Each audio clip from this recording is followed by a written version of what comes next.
Grabe, ang gagaling talaga nila. First time ko kasi dito sa The Hive Bar located sa Marcos Highway, Baguio City. Kakaiba talaga yung mga performances ng mga drag queens dito and grabe umuulan talaga ng pera.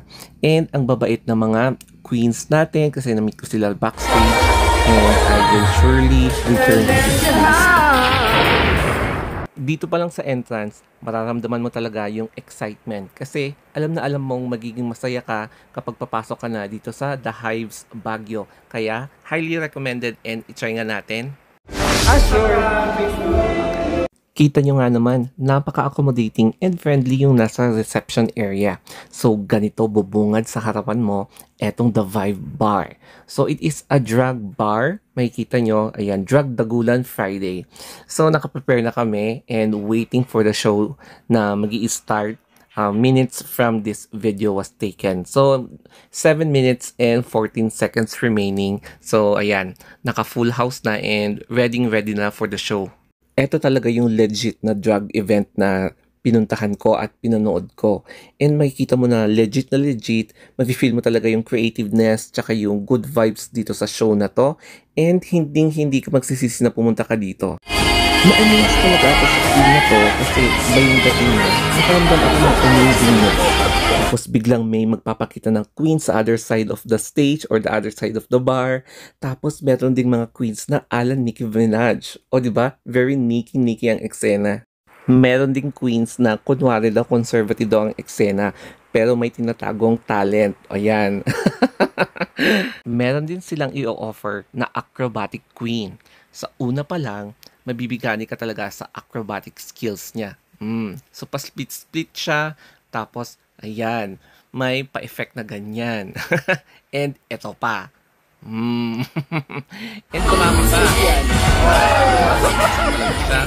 And then,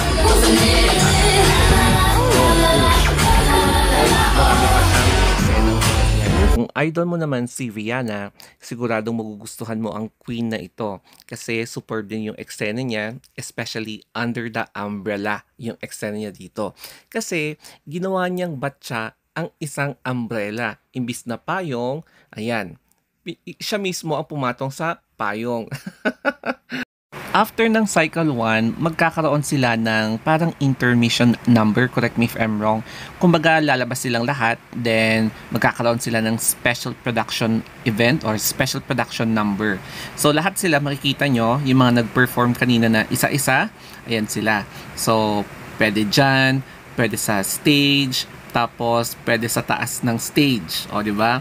And then after nito, magkakaroon pa ng cycle 2 na magi-end in 2 AM. Habang nagpe-present sila ng production number, binigyan nila kami ng chance para makapag-vote kung sino yung mga top 3 namin na sa tingin namin ay bongga yung performance. So, sila yung magpe-perform sa cycle 2.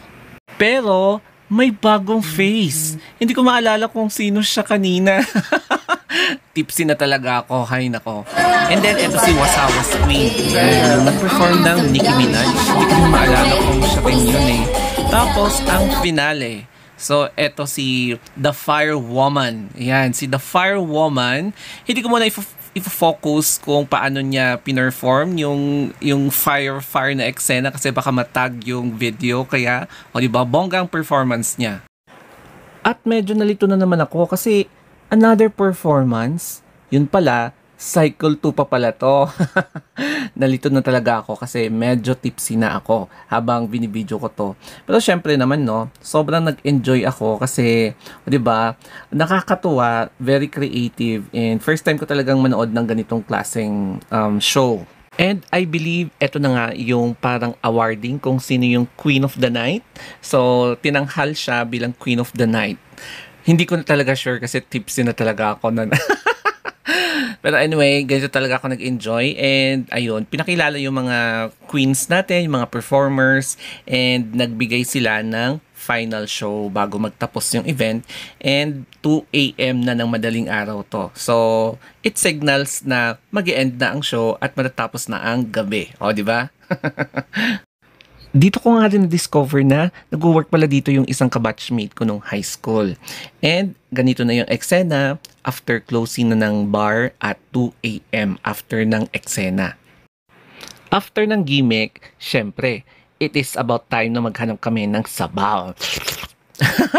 So, ang naisipan namin na pupuntahan ay doon sa Black Binsan, doon sa Magsaysay Avenue. Kaya lang hindi ko siya na video dito, sorry. Nasayangan ako kasi hindi ko na video nung kumain kami sa pinagsabawan namin ng black beans. Pero anyway, nakataksi na ako and then papunta na ako sa Trinidad. Kasi ako lang yung taga Trinidad sa amin. And ganito yung weather. May weather disturbance kasi kaya foggy siya. Hindi maganda yung visibility at 2 a.m. in the morning.